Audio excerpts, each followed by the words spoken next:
you are excited Well, to be here let's with me see. officially on the show. Never a dull moment with you. It's both parties who give the sex. So what are you doing? Like, don't lie down there like a log, baby girl. You are faking it as if you are enjoying it. You are doing Let her be misbehaving there. If you look at her, I will look at you. You know, Couples are not sitting down to identify what the underlying issue is. Tell me just now, the thing that I will do to you when I come back, and you come back, you do nothing. First of all, I will say to any special needs mom, you need to love that child. First of all, accept the child. Have you subscribed to my YouTube channel? Abi, I should blow you powder. You know, I'm always mentioning this powder thing. It's original, though. To my YouTube channel. You know what? I want to tell you a huge thank you for always coming back and back and back to my safe space with Edna on YouTube. Thank you so much for liking. Thank you so much for commenting.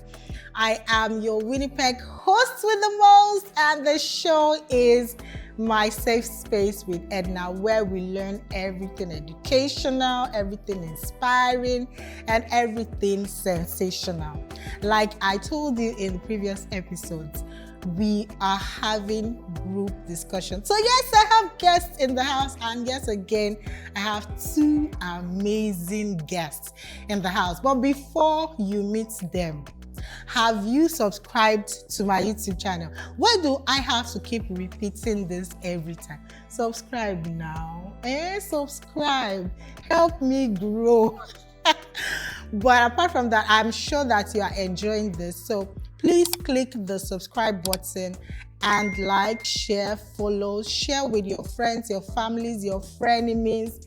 But most importantly, click on the bell button so you get notified when I post up a new video. You don't want me to be, having to tell you every time, go to my YouTube. I have a new video on my YouTube. The moment you click on that bell button, you get notified. Pam, pam, pam. That yes, a new video is up. So please subscribe and click on that bell button so you do not miss any of this series or any of these episodes that are going up shortly. Now, you want to meet my guests? I know. I wanted to meet them too. Today, I have with me Bisi and Zeenat, but we are going to be meeting Bisi first. Bisi, how are you? I'm good. Welcome to my YouTube channel. Welcome to my safe space with Edna.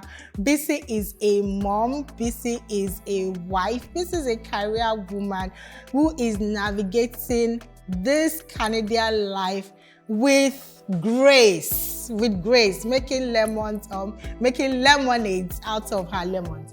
How have you been, Bisi? I'm good. I'm well. Are you happy to be on the show? Definitely. Oh, yeah. And with me on this show as well is Zeenat. Zeenat is my room. I call her my roomie because we have a plan. We have a plan to go on a girls' trip, and we have already picked roommates. Others have not picked roommates, but you see me, we have picked roommates already. So please welcome with me Zeenat. Zeenat is a career woman as well. Zeenat is a businesswoman. She's an amazing mom. I've been with Zeenat for, I think I've done 2 Ramadans. Ramadan layer with Zeenat right now. So I could say that I'm Zeenat's best friend at the moment. Zeenat, how are you doing? Hello, I'm good. Welcome on the show. Thank are you. you. Happy to be on the show today? Absolutely. Okay. Today we are going to be talking about drum roll please. We are going to be talking about the life of a woman as a mom, as a business person, as a career. What is it to navigate this Canadian life, this relocation life, this immigration life in a new country, knowing that we are coming from our home country where things are literally different, in a new environment? How has it been navigating this life? How has it been navigating the whole thing as a woman right from the beginning? I know this time is not going to be enough to unpack this discussion, but you know what? Stay tuned.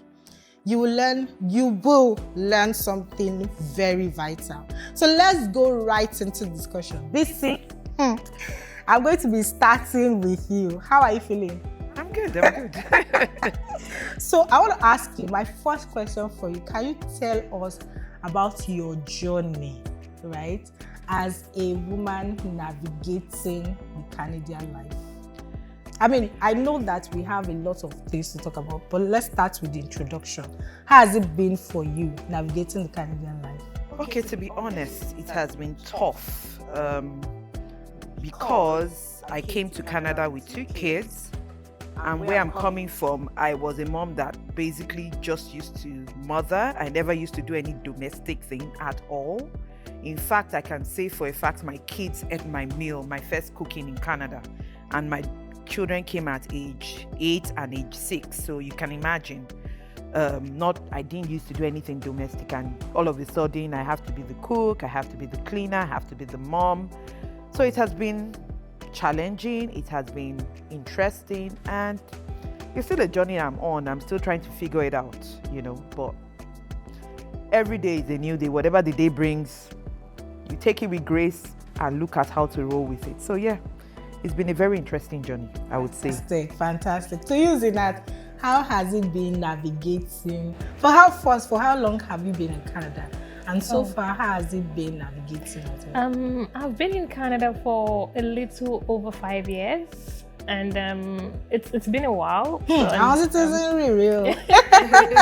It's been a while, so I would want to say I think I've kind of like adjusted a little bit more into the system compared to like when we just like landed, just like she said, when we just landed, like it was kind of like shocking, right? Like, oh my goodness, I'm coming from where the only thing I do is probably like go to work, come back and eat, right? So having to now do all of the stuff yourself can be not a little bit, it can actually be challenging for sure. But for me right now, it's kind of like it's still challenging, but I'm just kind of a little bit more used to like the system, to say. Amazing.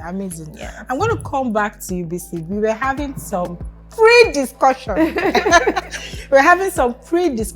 Before we actually started this show, and it was that those discussions were very impactful for me, just listening to them.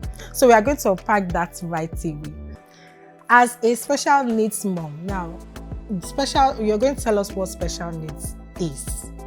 For the sake of our viewers, what exactly is special needs? So that, because some people just hear special needs, like the discussion we're having, some just hear special needs and they've already formed an opinion in their mind. They don't know to what extent the special needs is. They don't know. They have no idea. They just form, this is somebody I cannot engage with. This is somebody I cannot get involved with. But you've not met the person. You've not seen the person. You've not assessed the situation. You have no idea.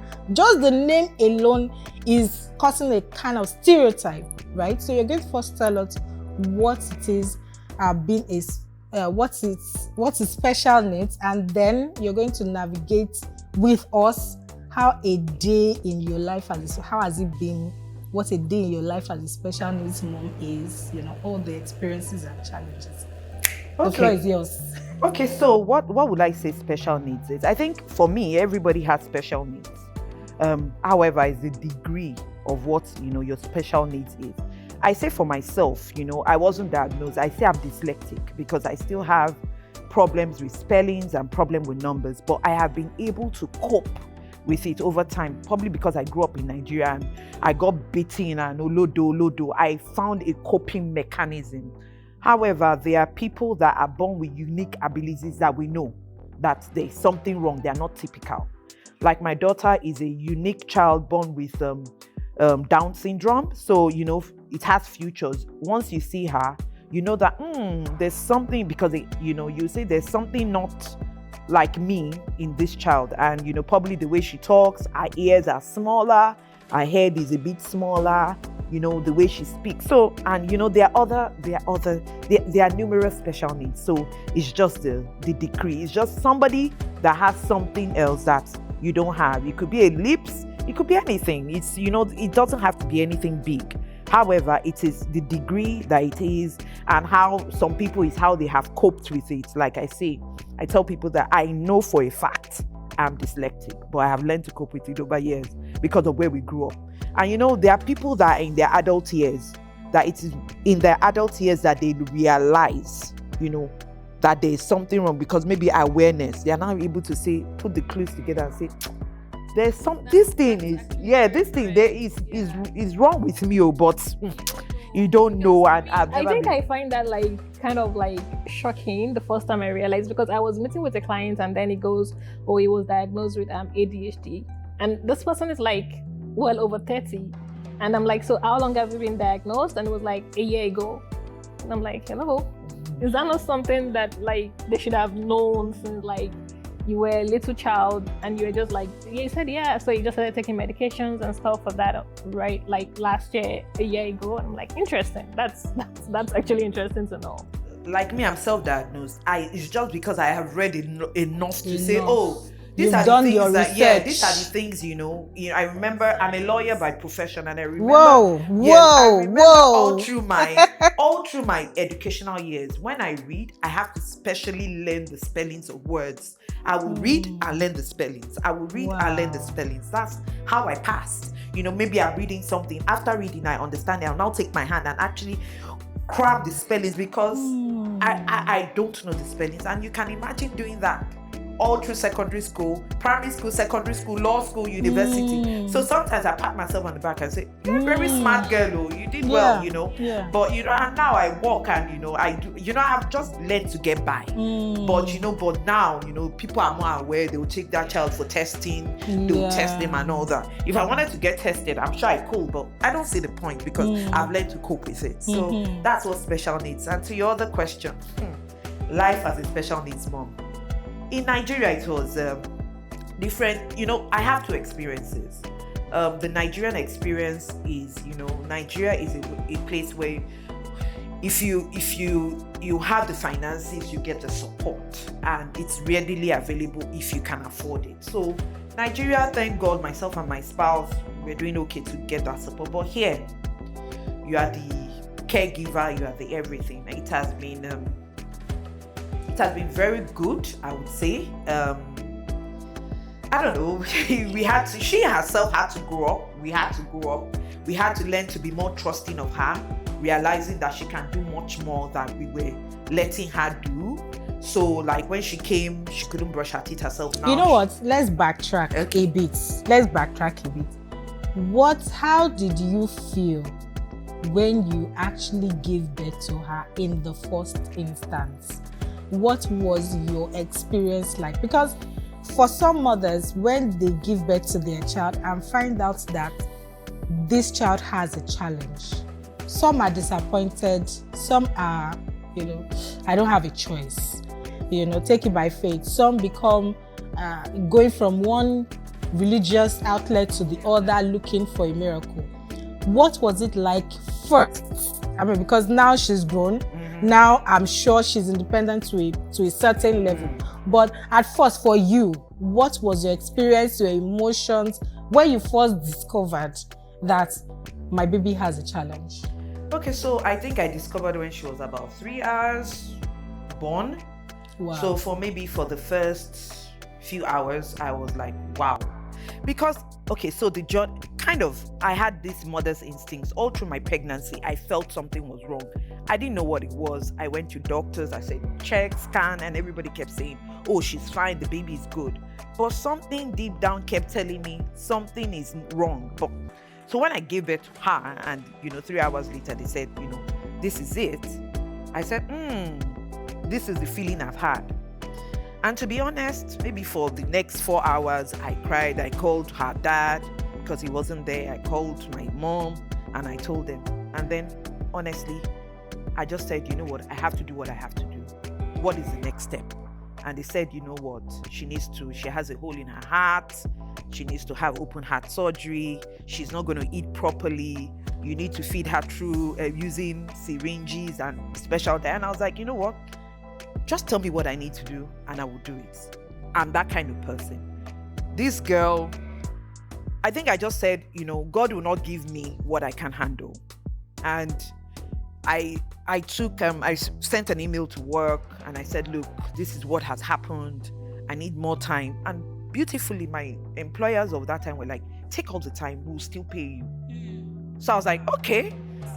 Yeah, so I was like, and that's Nigeria. And I was like, just take all the time. And guess what? They sent me money. Wow. And I was like, okay.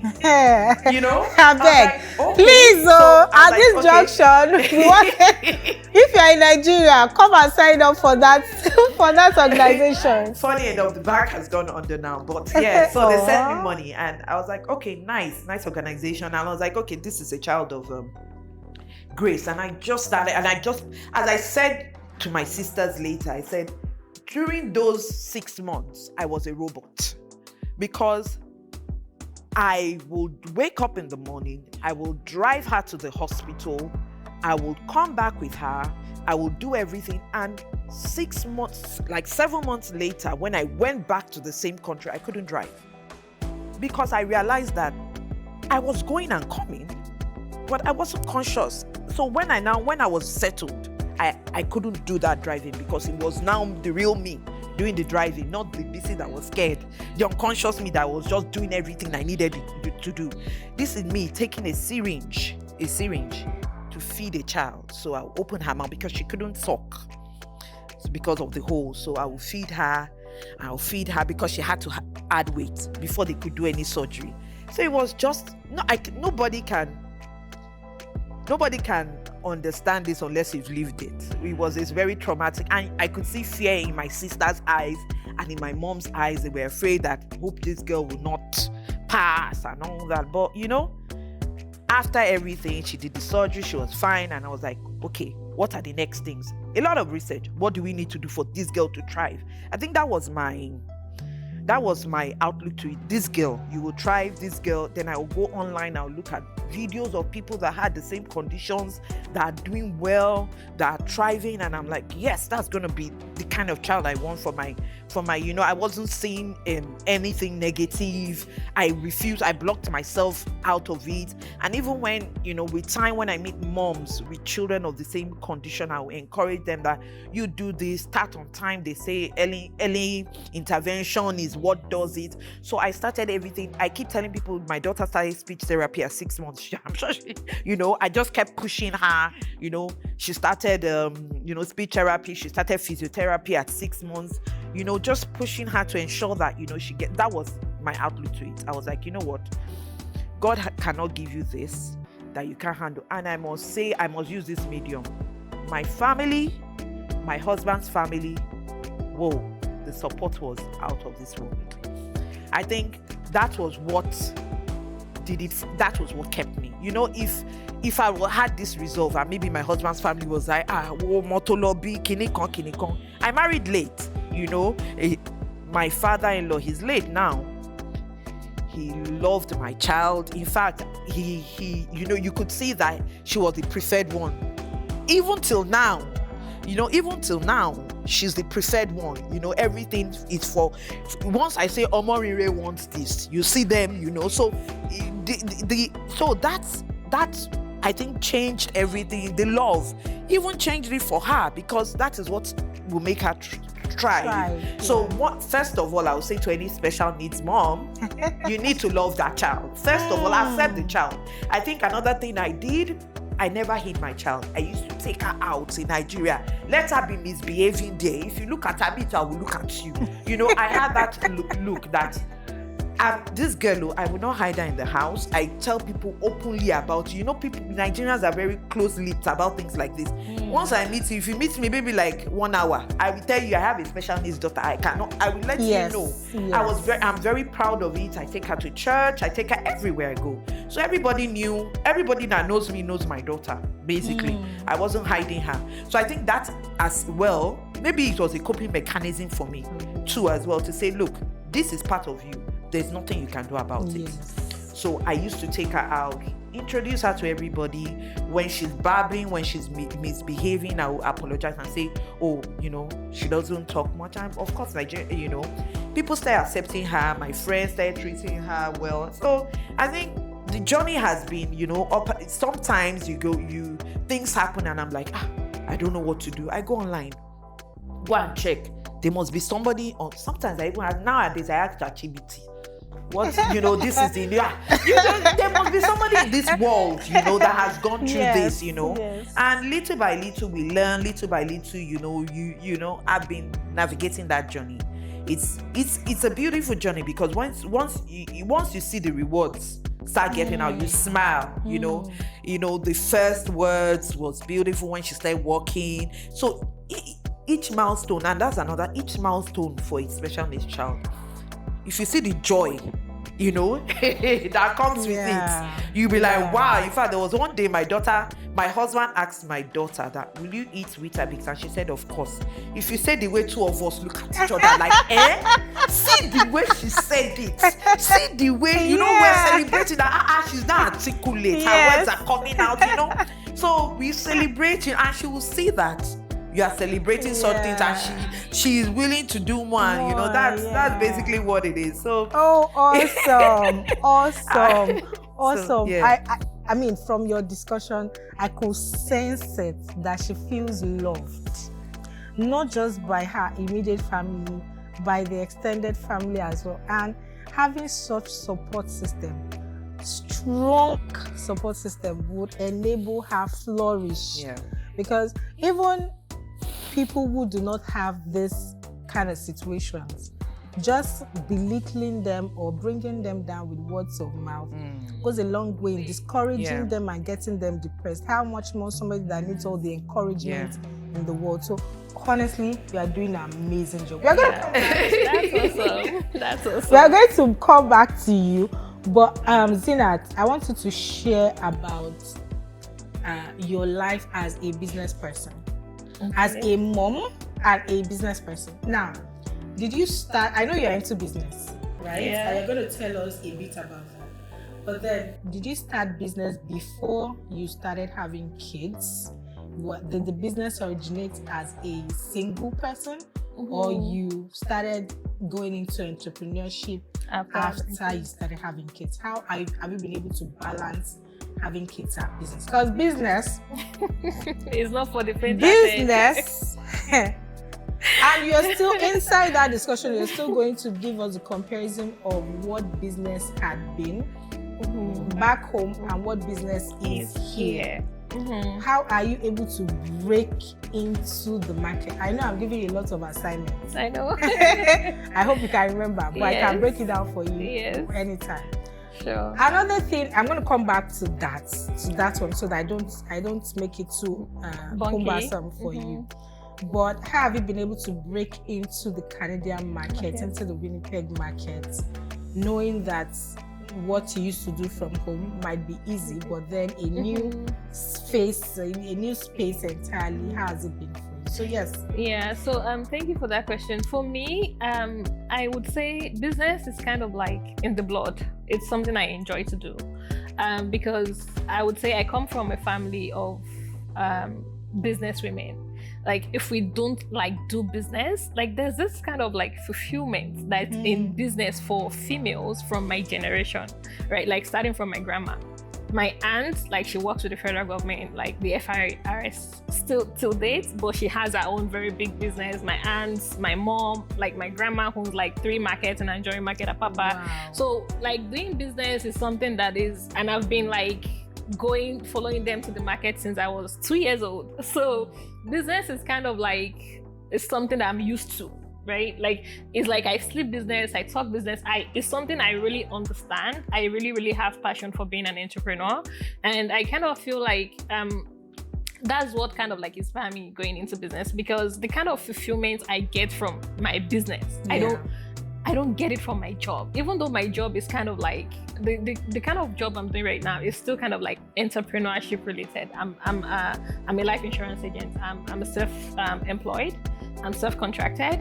So it's also, I enjoy it as well because I see it from the entrepreneurship side, right? Because it's I control my own business, I control my hours, I can decide I'm off for the next 5 days and I'm off. Nobody's gonna ask me why you're not working, right? Because that's the kind of freedom entrepreneurship gives you as well. So that's why I kind of enjoy my job, because it gives me that that feel of I'm still an entrepreneur.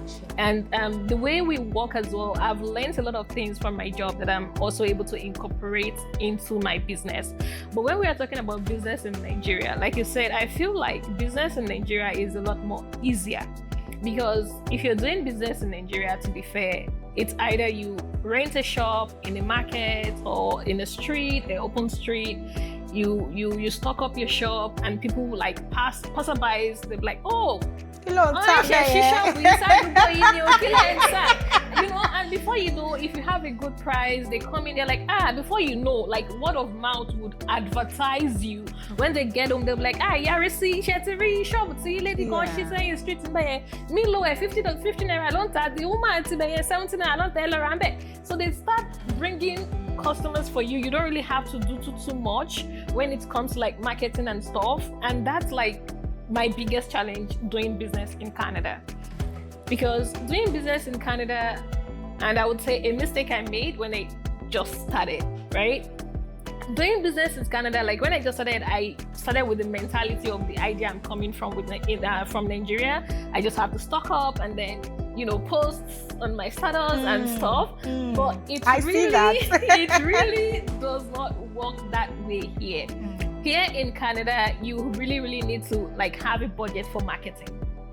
Wow. You really need to have a budget for marketing.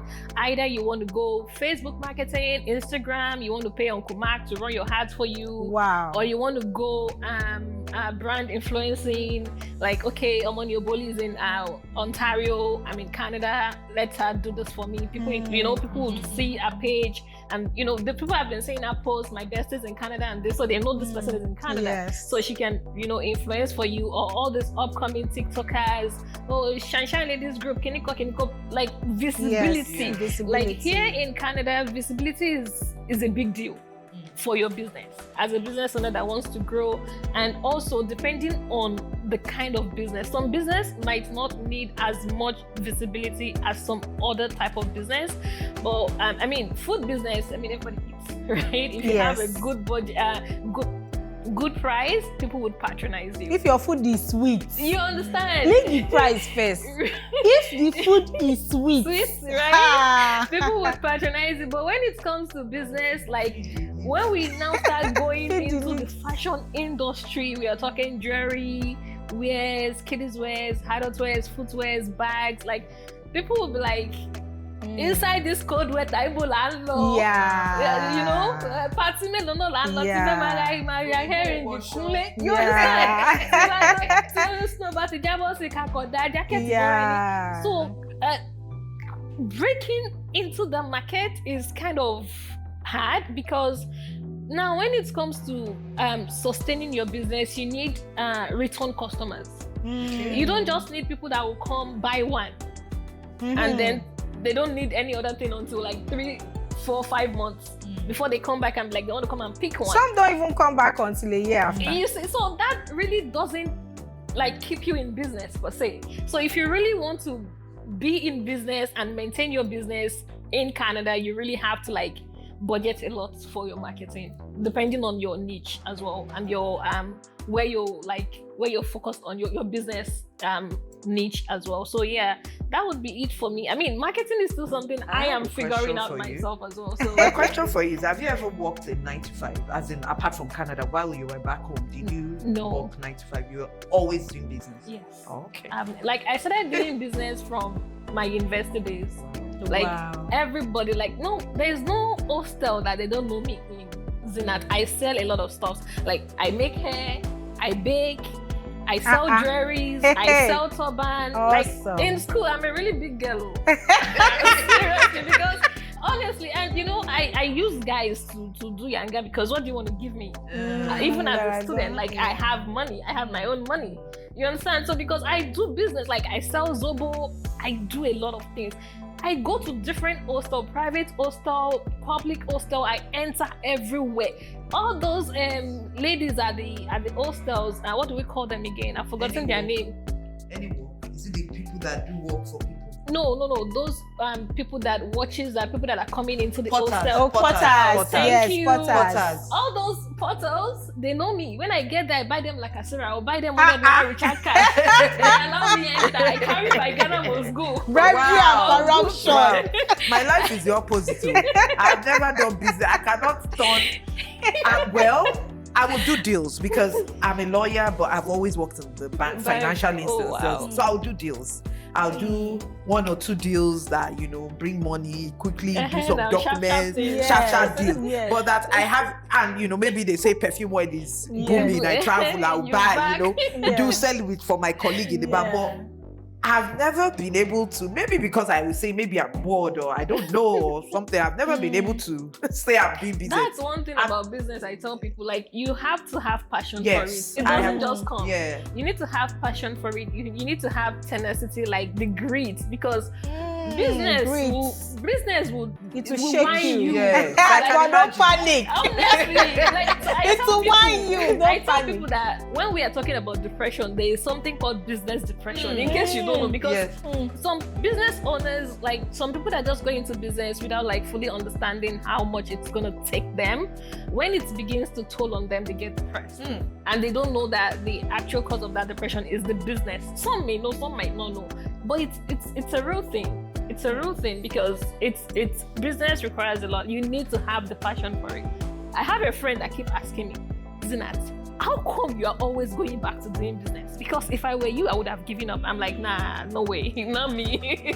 I'm going to start again. I'm going to come back to that discussion, but I wanted to touch briefly on how it has been combining as a mom and a business owner, especially in a new country. But back home, you can keep them help. somewhere, or someone is watching them. Here, you literally DIY, right? Yeah. How have you been able to manage that?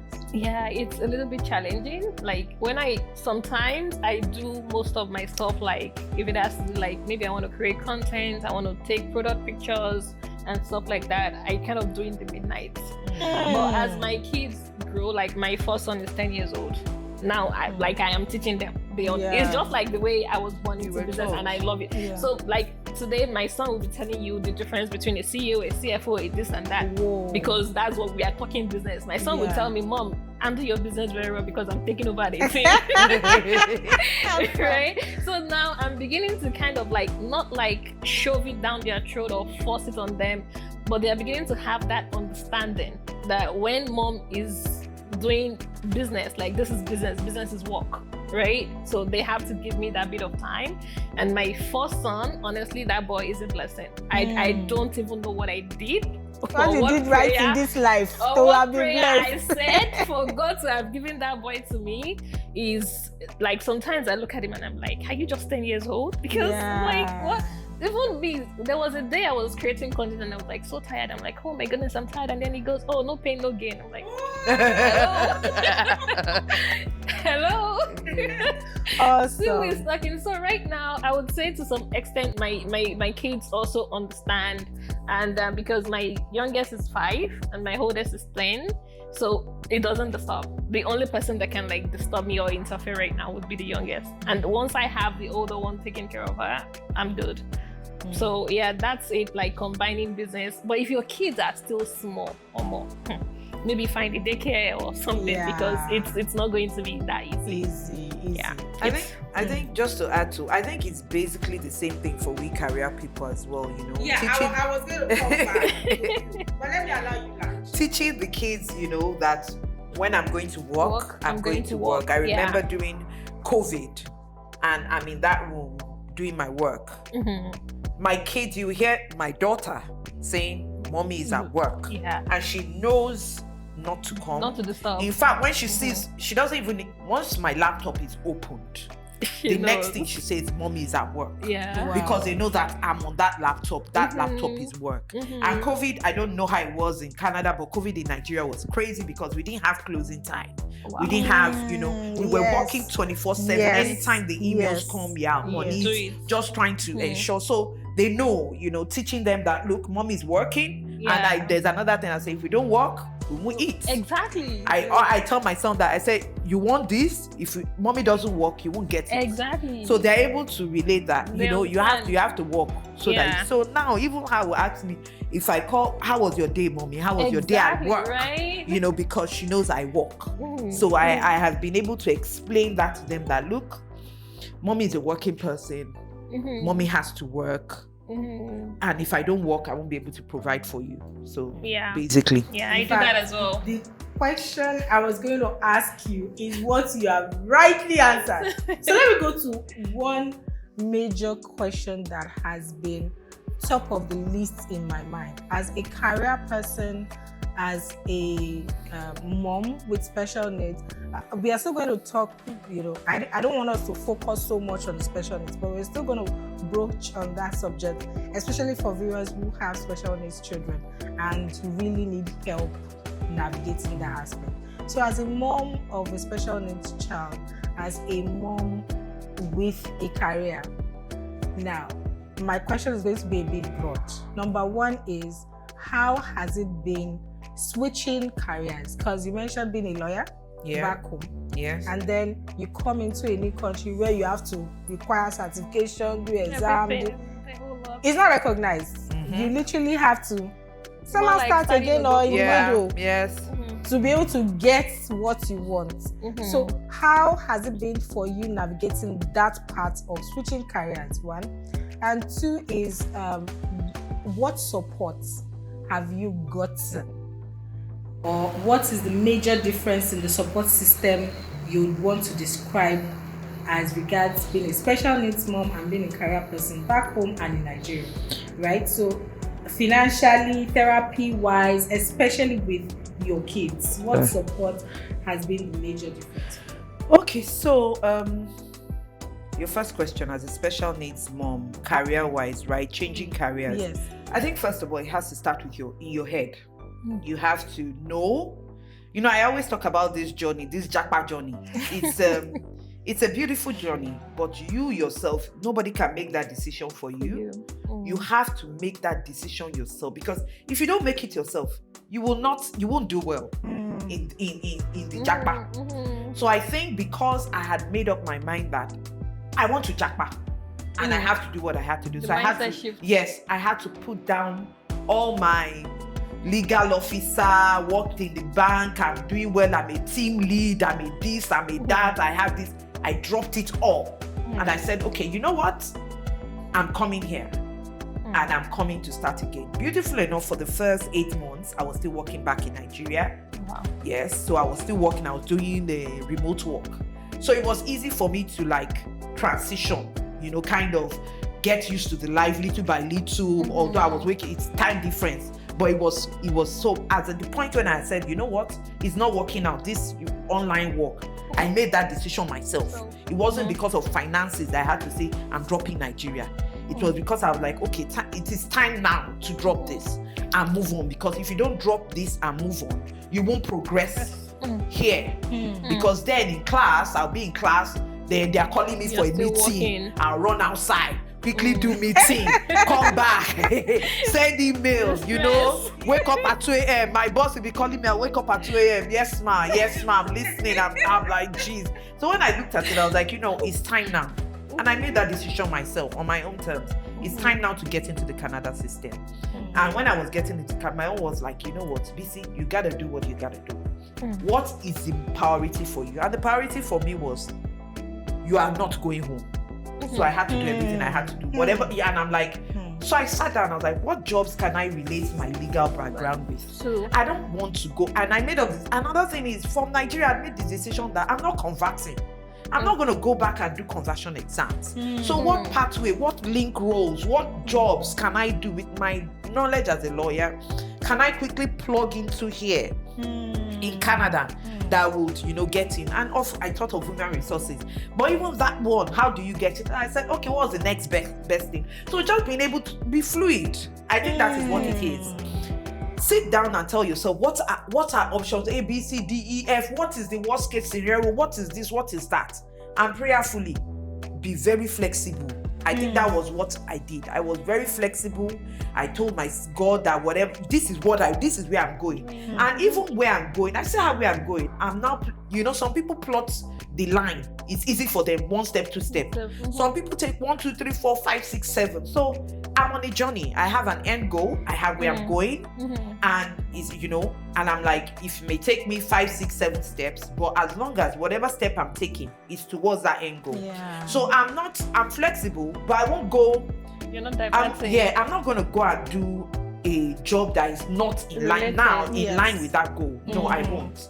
I have looked for small jobs that will take me to that goal. Yes. So I'm not saying I want to be a manager. No, because I might not get there. We all know how Canada is. But I know how to take 2 steps towards that, managerial role, 3 steps towards that. Some people are lucky, they from the get-go, they get it. Yes. But you have to accept, what is happening to you, your reality. Yeah. And, sit with it and say, okay, the coconut is pay the bills and feed the kids and pay, and all that. Yeah. Don't use any. I don't work with anybody's timeline. I just do what I have to do. I listen to a lot of people advice, and I talk to a lot of people and say, okay, what's path journey? And I look at it, I'm like, okay, I'm not inclined that way. This won't work for me because I don't even have the skills. Being real with yourself as well. Because I have colleagues that we came together and they're doing things that they're like, Bisi, you're a lawyer now, you can do this. And I'm like, yes, you have that skill. I don't have it. So I can't tap into, yes, it's a pathway, but it's not my strength. So I probably will not do well there. It has always been your strength, so you can do well there. That's self-awareness. Yes. You can do well there. We are going, but I have a friend Said, and he's like, come and do anti-money laundering. Can you come? I'm like, I laugh. I said, yes, I can do it, but it's not me. They will catch me. Do you understand? Just being self-aware. To to do know something that and be struggling with it. I'll tell you, I said, they will catch me, so things like that. You say, you will call me now, I will tell you. I said, so that's it. I think that is how the journey has been. So being able to know who you are and where you are going to, from the get-go, have a plan. You can't do this journey planless. Have a plan and being able to change the plan if you look at things the way it's not going.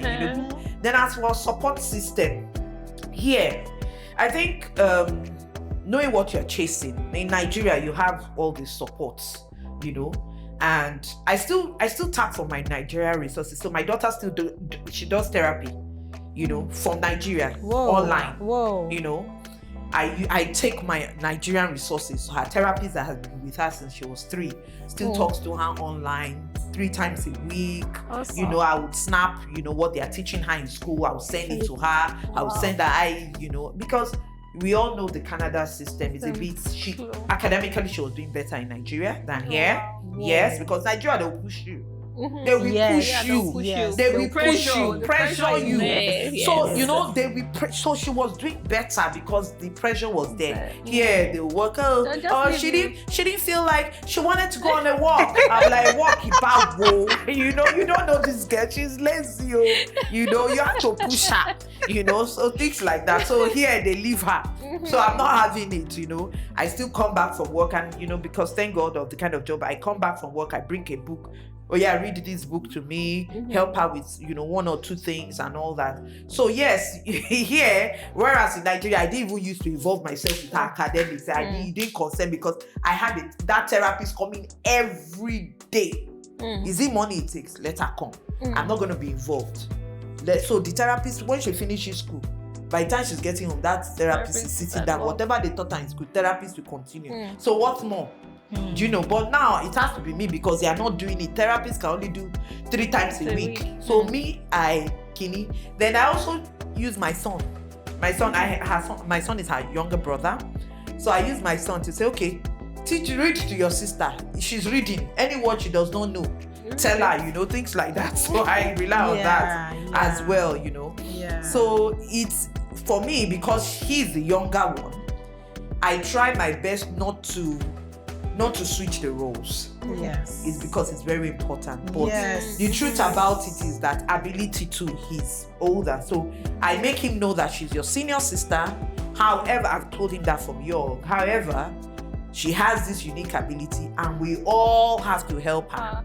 So he too he helps in, the little he can, as much as he can, his ability. So just falling back on everybody, even her dad, everybody's now learning to patch it and support, and even herself is supporting herself. Everybody is supporting each other, you know. So I guess that's what it is. Amazing. That's That's good to know that she still has support from back home. Is excellent, because you know the way some people market Western countries, like when you go there like this, all your problem is over. Until you reach there. I mean, we know Till you that get there are there. benefits. There are some benefits that you not get back home, right? There are benefits, the accessibility. Yeah. In some cases, you don't even have to talk too much. They know what to do. And in the cases where she's progressing into higher institution, she has that accessibility opportunities, especially when writing exams. Yeah. But like when you are in a federal university back home, There's no preference. they don't for send you, anything. man. Nothing. They She don't won't send even get to you. university, to be honest. But Do you get? she won't get to the Nothing university. Yes. you. Because which university will Exactly. she won't get to They, it. they won't Yeah. change question paper for you. Exactly. The same Yeah. question paper they will For give everybody. everybody. The same question paper they will give you. Yeah. Yeah. And even the invigilator will be saying, I don't know who sent that. Yeah. Like, who Yeah. asked you to come here? Yeah. This place is not fit for you. Yeah. So we know that those differences Advantages. are huge. And also when it comes to employment opportunities, Yeah. you know, Yes. where there is already an age cap for you back home, Yeah. you are in your 30s Yeah. to see a job is a problem. 26. Right? It's 26. 36 is the number. 26 to 10 years experience, because you're a fresh graduate. Yes. You're asking me for 15 years experience. Where do I get it from? Uh-huh. How do I get it? You know, volunteer roles and everything, those opportunities are not there. Unlike, so the Western country has a huge difference. Like those opportunities, those accessibilities, Yeah. the assurance that your child can go far, Yeah. in life, be more independent, whatever earn they their want to own be. money. Yes, yes. That confidence alone is beautiful. Yeah. But then we should not neglect the fact, and you brought out those vital points, that there were people helping her and they are still Helping her, yeah. because truly the pressure is not much here on education for the kids, especially from elementary. You see when they get to high school, the pressure begins to intensify a bit, and when you get to university, oh my goodness. And that's why some of them do not get to university. Yeah. They finish at grade 12 and that's That's it. it. And even on job opportunities, you will see grade 12 because they know. Yeah. Yeah. They know what They the know. system is. They know Yeah. that grade 12 is literally the cap for most of Yeah. them. Yeah. And even at grade 12, he has already learned a lot Yeah. that Yeah. can help them. Yes, navigate yes. the mental Yes. space. Yeah. It's amazing that even back home, you still did not belittle the effort. No. No. One of my kids, they use back home resources. They both use back home resources because at the end of the day, even if it's not for, because obviously they won't use it in school here. It's just, I just like, you know, children challenging their brains, keep them active, you know. Let's even see, you know. And as you said, I hope they will get scholarships. So as well, not as well. Yes, you know, as well, put your head down and do something. Yeah. You see, being a lawyer, it sounds like,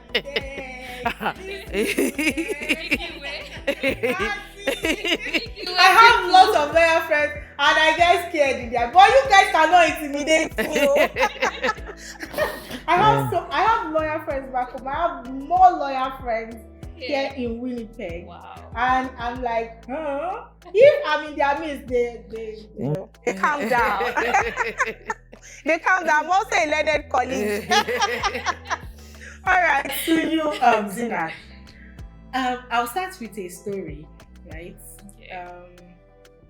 I'm a Daystar member from back home. My pastor is Pastor Sam. And I was watching one of his short videos, his reels, where he was talking about breaking into the markets.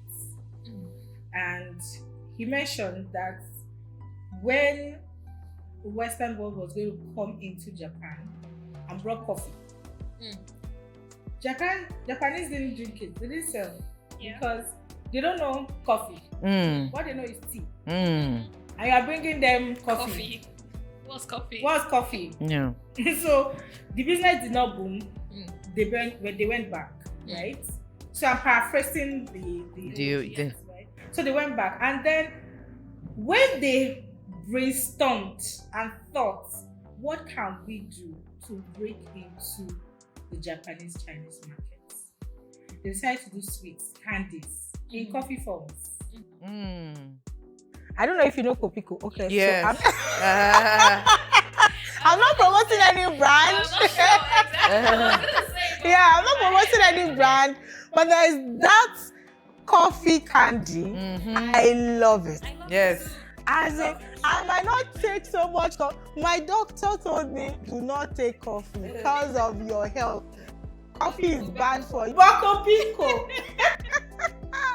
So they brought in candies, coffee sweets, you know, gave them at giveaway prizes. Children were, you know, and gradually the Japanese got accustomed to that taste of coffee.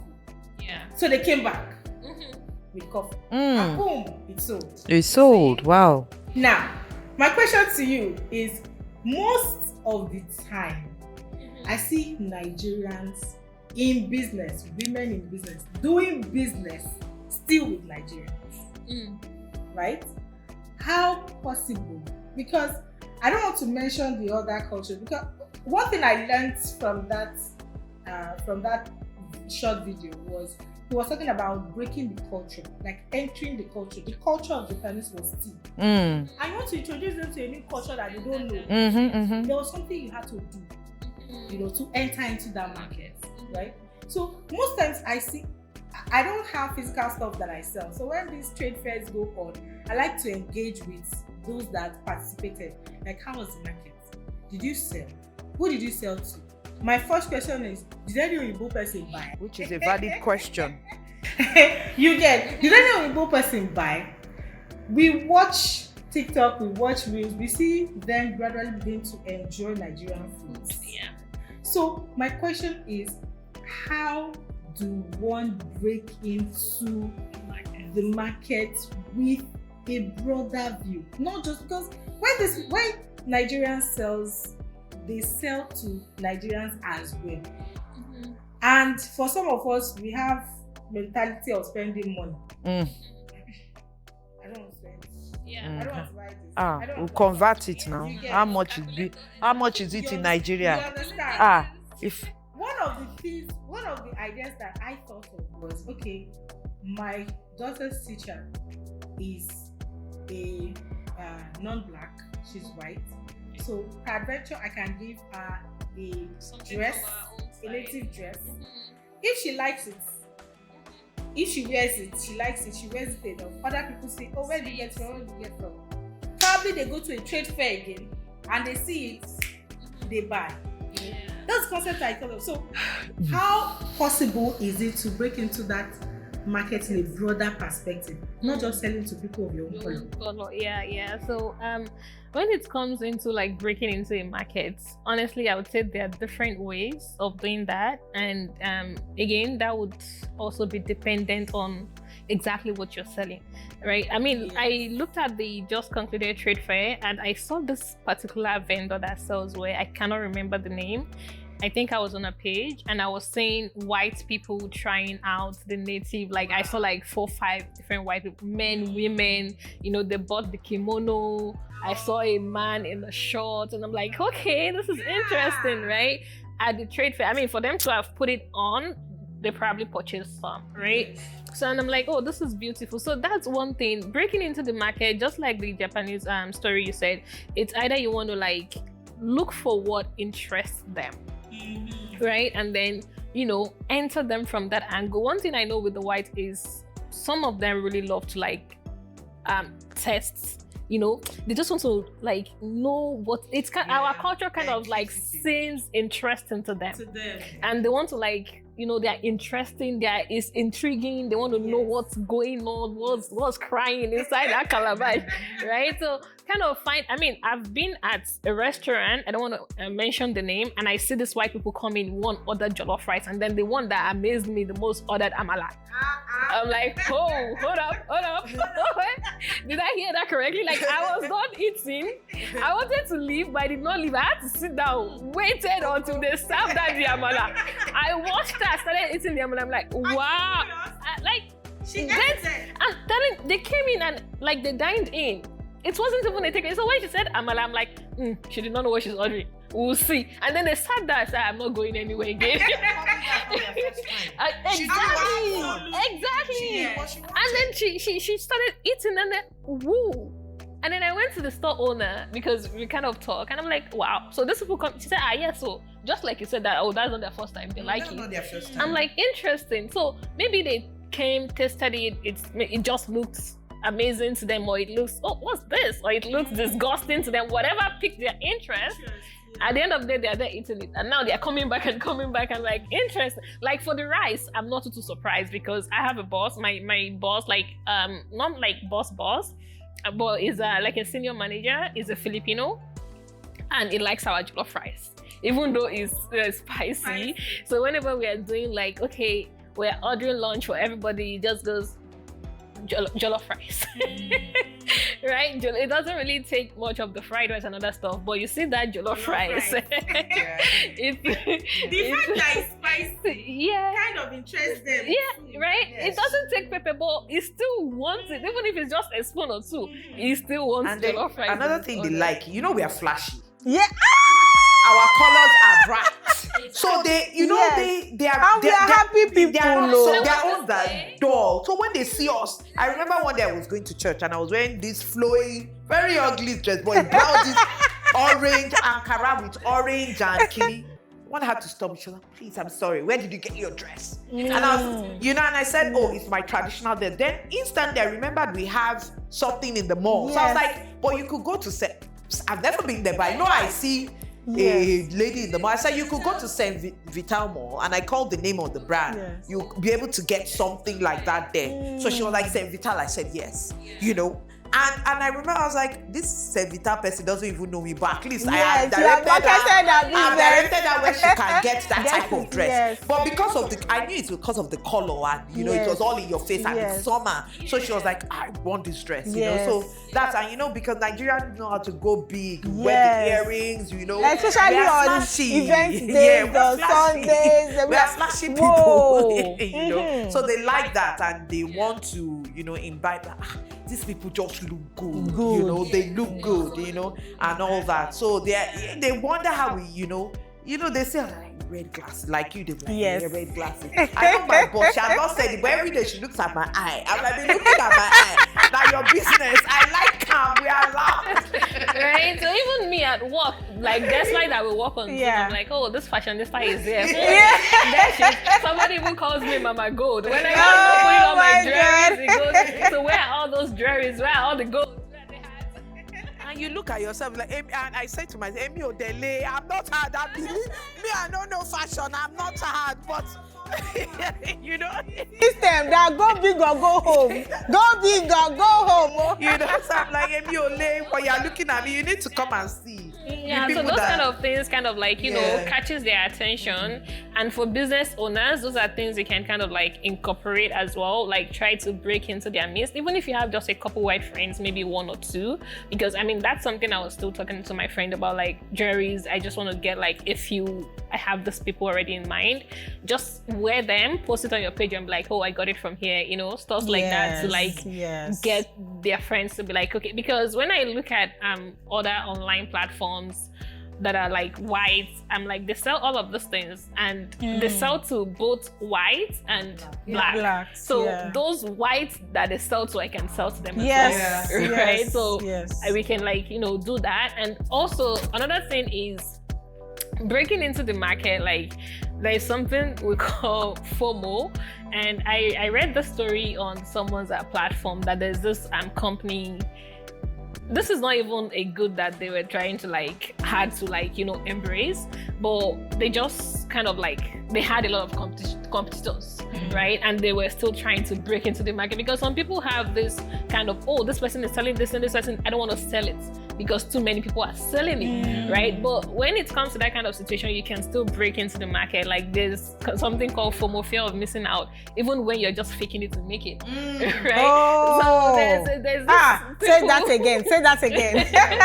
Fear of missing out. It's FOMO. So even if you have to fake it, like something that is not real, making it real. And for me, when it comes to business, like, just like they say, anything is fair in love and war. I mean, anything is fair in business as long as it's not illegal. I don't care, and it's giving me the result I want. So we have these people that their own business strategy is to go to different stores, restaurants, everywhere people like usually, you know, pass by. They go there and dump like empty cans of their stuff. So people would think, oh, I've seen this empty can, a lot of it here. I saw a lot of it there, a lot of it there. That means people are really taking this thing. What's this thing? Where can I even get? And then with that, they start looking for that thing. Even though they never sold anything before then. It was just like empty stuffs from there. It's just like I go around and then later my what's it called? My carrier bag or something. Yeah, my banners or my stickers. I just dump it, a whole lot of them. And people are just seeing Z Foods. What's that? Zaman Jerry. What's in with this one? And then they walk again, they say it somewhere else. I'm like, oh, you know, now it's the first time they say it subconsciously, they didn't really take note. And then they say it again, and then they say it again. By the time they say it the 5th time, you have played them wisely. I think there's something going on. What's this exact? They begin to make a research. They begin to look for you, and before you know, you're out there. Little by little, you're like, you know, breaking it just like that. I mean, on Facebook, I've seen Nigerian people do it as well. They just like pack a whole lot of stuff in their mailing bag and be like, oh, today's delivery. They didn't deliver anything, no. After the video, they unpack everything. But then it works. Right? Because when there are some people, like, you know, the way people's mindset are, we are different kind of people, different kind of mindset. Some people want to patronize vendors that are packing a whole lot of orders. If that's what you want, it means that I will pretend that I'm packing a whole lot of orders. You will become my customer. From pretending, it becomes real. Because when I pack yours, you tell somebody, I'll pack theirs too. They will tell somebody else, so my fakeness will eventually turn to reality. Just by, you know, so it's really like breaking into the market. Like, you have to be strategic, it has to be systematic, you have to know exactly what works for the market you're trying to break into, because honestly, you cannot just do the same thing for different kind of business, right? So you have to be like, okay, this works for this, let me put this here. This works for this type of business, let's do this here. Shouting does not really work for this. I don't want to shout. I have to be like, you know, soft girl, soft spoken. I'm shy. All those kind of things, even if you are not, right? And then some business, you just have to be the agberu, bring out the agberu. Even if you don't have it, go and borrow, right? As if myself, I'll be agberu, I can do this, you know? So the just tenacity kind of, and you need to have a marketing strategy to survive. Exactly. The way I've been shouting, share my YouTube channel. Now I'm shouting and I'll blow you powder.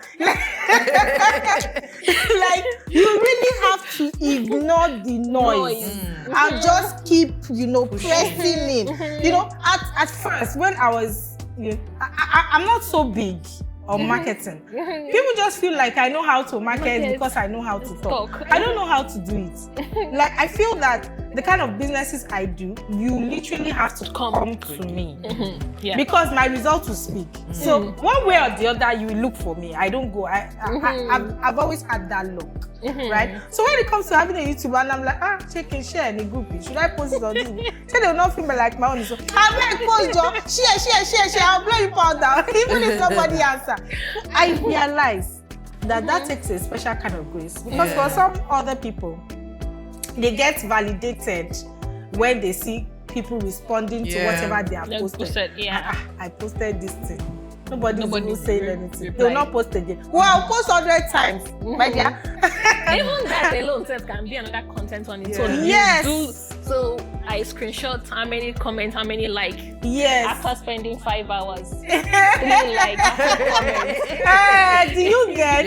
It takes another level of this. Yes. I'll remain with you because we are at our final hours and I need you to speak to like final words to the viewers, right? How do they garner strength and courage especially in a space where they might require licenses to run their businesses and all of it. That can be discouraging for some people. Before you hear that you need to get licensed, you can, if you don't have this education, you can't run this business and all of that. How do you encourage them to still be able to do that business? So first off, for that, honestly, it's going to be on, you need to have that mindset shift. Like, if you want to do business, you need to have the tenacity, you need to have the mindset of, I'm not giving up. I tell people, if you want to go into business, aside from doing your own, survey, background check, what should I buy, what should I sell, and all of those stuffs, you should have that mindset of, I'm not going to start at all if I'm not going to go all the way. So if you know you're going to stop halfway, I tell people that's a waste of your time. You're not even being productive. I mean, yes, you've spent 6 months, you've spent 2 hours, you spent 1 month, and then you're like, I don't think I can do this. To me, I feel like you just wasted 6 months of your time, of your life. Right? Because that's part of the that's part of the survey you would have done from the get-go. So that's why when you're going into business, I know for some people, they'll be like, oh, I just want to sell something lucrative, where the money is, where I can make a huge ton of money. Yeah, I mean, of course, you can do that. And also, you want to sell something that you have passion for, even if it's just a little bit, right? Because when you don't, there's no form of passion or whatever. It doesn't interest you. Any little pushback, you give up. Because the passion is not there. The love for that business is not even there to start with. So you need to have that very big mindset shift. If I'm not going all the way, I'm not going at all, or no matter what I meet on the way, I'm still gonna stick true and make sure I see to the end. Because honestly, you just have to keep knocking and keep knocking and keep knocking on those doors. When it comes to business, you never know the last door you're going to knock, and it's boom in your face, right? It's just I tell my friends, doing business for me feels like, because in coming from my experience in Nigeria, I know I've not experienced it yet here, but I still, my friend, we were talking last week, and I told her, I know I'm still going to experience it here. When I made my first 1 million naira in Nigeria, oh my goodness. It was like I made 1 billion. Yes, that feeling. I'm like, what the fuck? It was December period. Mind your language. Pardon my French. And it was within 2-3 days. That's how it came. And I'm like, funniest part is this ad, I've been doing this same post, I've posted this thing before, and then I'm doing it again, and somehow it just boom. And I'm like, okay, what did I do differently? I really cannot tell. But what I know is that was not the first time I did that thing. So I've been doing, I've been knocking that door, knocking and knocking and knocking, and then boom, it's open. Right? So you need to have that passion to keep going, even if this happened. For me, for business owners, there's nothing like failure. You only fail when you quit.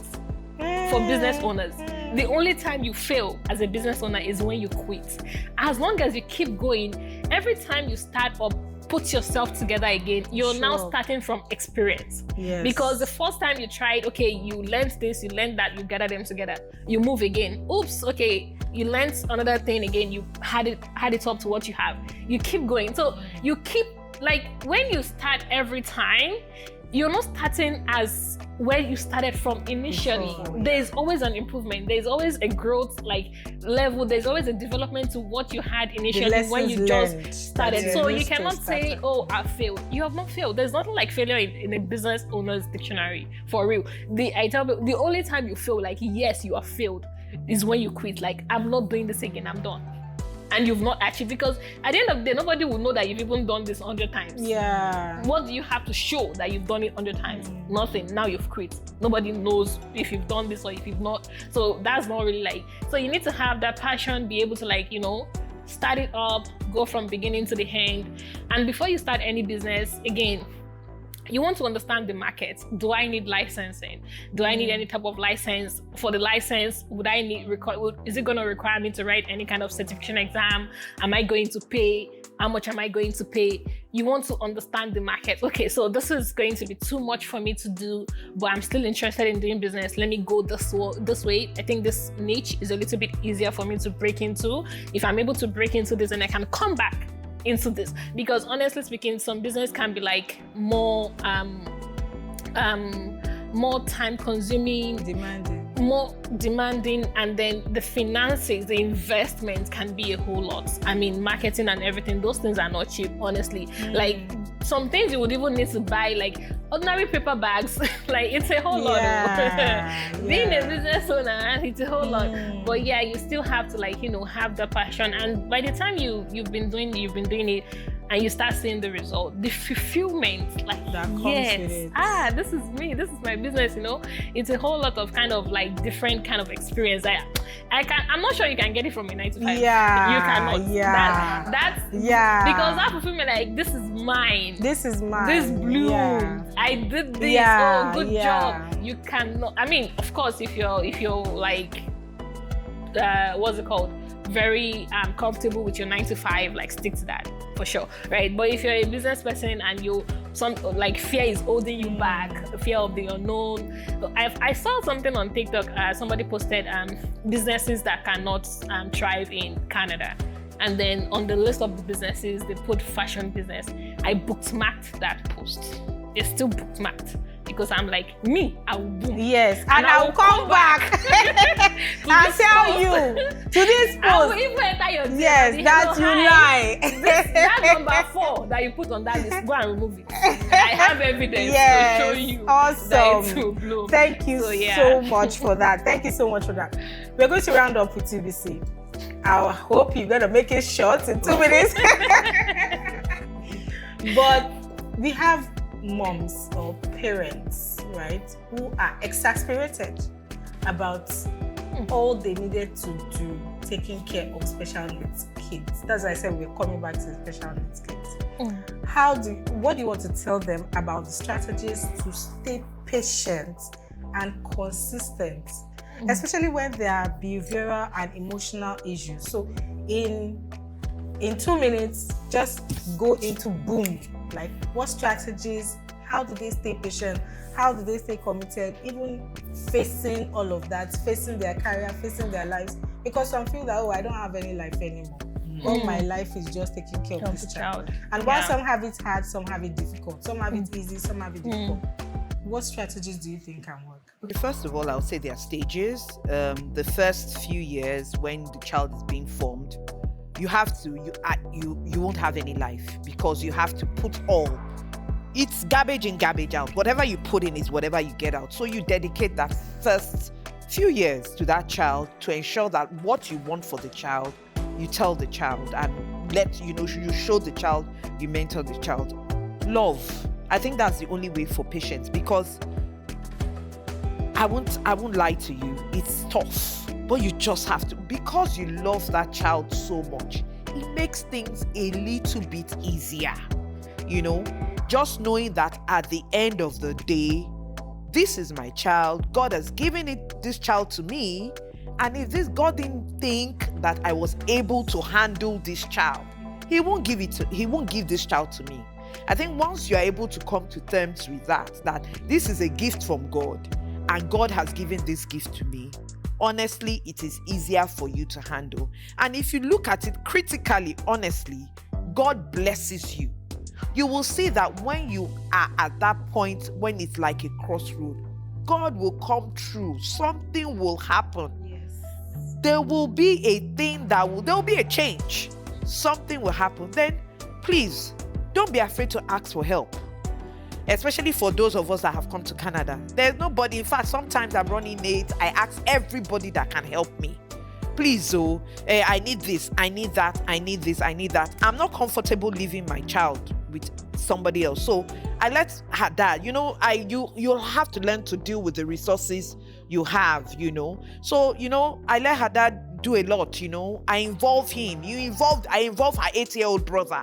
I involve everybody that I can involve, because you have to let people around you know that she's all your responsibility. I said something to you, Edna.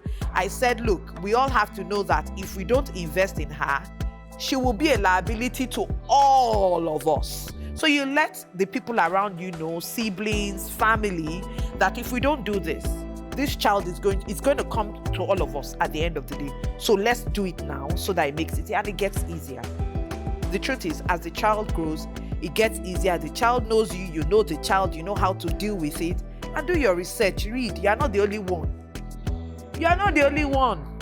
You know, don't be afraid. Go on the internet, go on YouTube, chat with people, talk to people. There are 1,000,001 people going through it. Some of them are not talking. Some of them are talking. So if those of them that are not talking, might be you that you talk, that you help another woman in the same situation. So talk about it.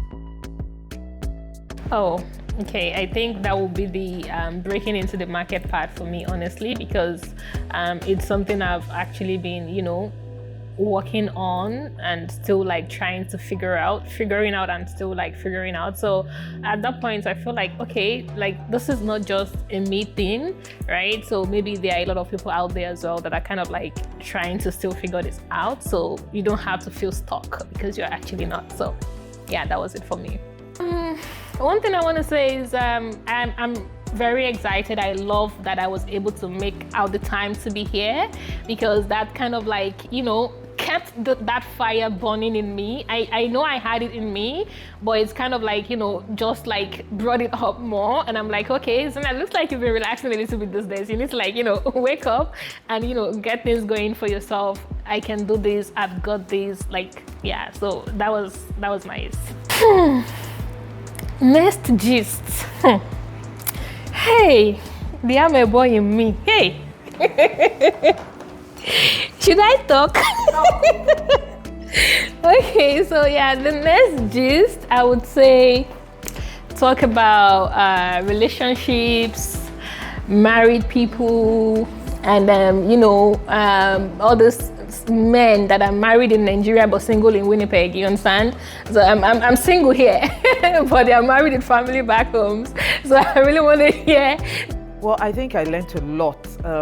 I think I learned the difference between, because I always thought, okay, I need to start a business. I need to, you know, start doing something else. But today I've been able to learn that, you know, it has to come with passion. So maybe I have to cash in on what I'm passionate about, you know, think deeply of what I really enjoy doing. And if I want to make income from there, then, you know, I'll follow that. I think that's what I learned from today. Then, of course, advocating for children with these unique disabilities is my passion, so I got to talk about it. Oh, I'm so happy I came on speaking my safe space. I felt very safe talking, and it's just good to talk to beautiful women and the audience.